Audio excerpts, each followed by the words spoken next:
I'd rather have Jesus than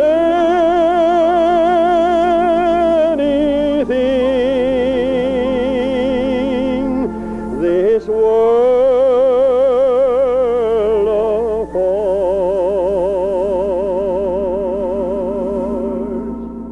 today.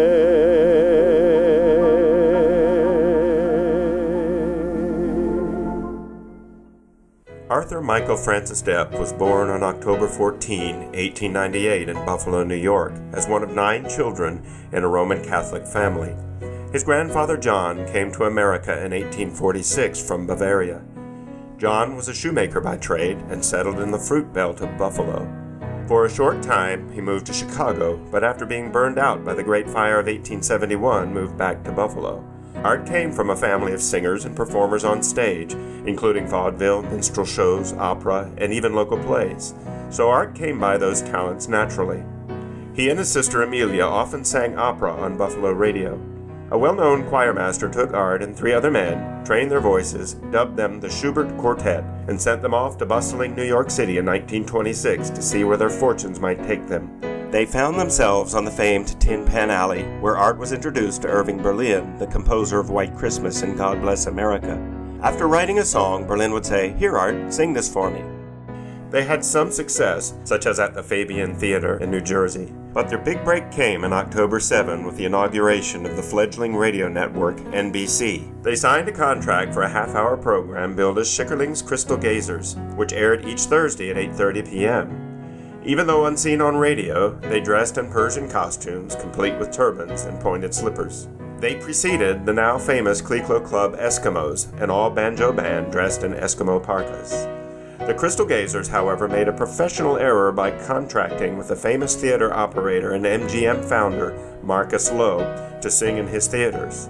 Under the name of the Depp Quartet, they performed on stage in various Lowe's theaters to entertain during reel changes and intermissions for the silent movies of the 20s, such as Greta Garbo's The Temptress.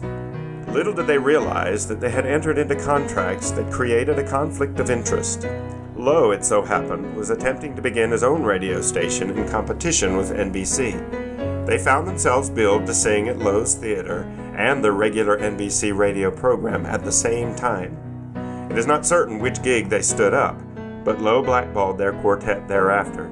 In any case, their brief time to shine as stars came to an end by that December. Back in Buffalo, Art continued to sing on local radio and led music at a Presbyterian church. There he was converted in late 1928 and was soon a favorite soloist for many crusades and conferences. He became the soloist at the Churchill Tabernacle through the 30s. Billy Sunday was a frequent speaker while Art was serving there. By 1936, he was called as assistant pastor at Metropolitan Tabernacle in Ottawa, Canada. Yusef Karsh, photographer of stars, politicians, and authors, took Art's publicity photo in his Ottawa studio.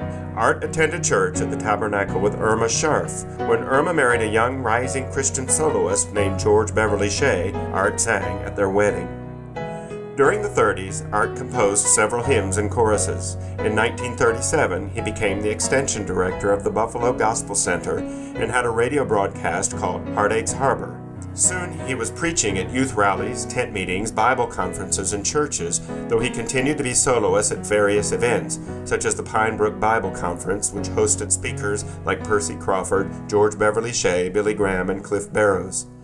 He also worked with the founding president of the Canadian Youth for Christ, Evan Headley. On September 24, 1940, Art was ordained to the gospel ministry and moved to Salisbury, Maryland to be the founding pastor of Calvary Baptist Tabernacle. He always considered himself a radio man and continued to broadcast songs and sermons. His recordings were a frequent offering on Greenville's Gospel Hour by Oliver Green.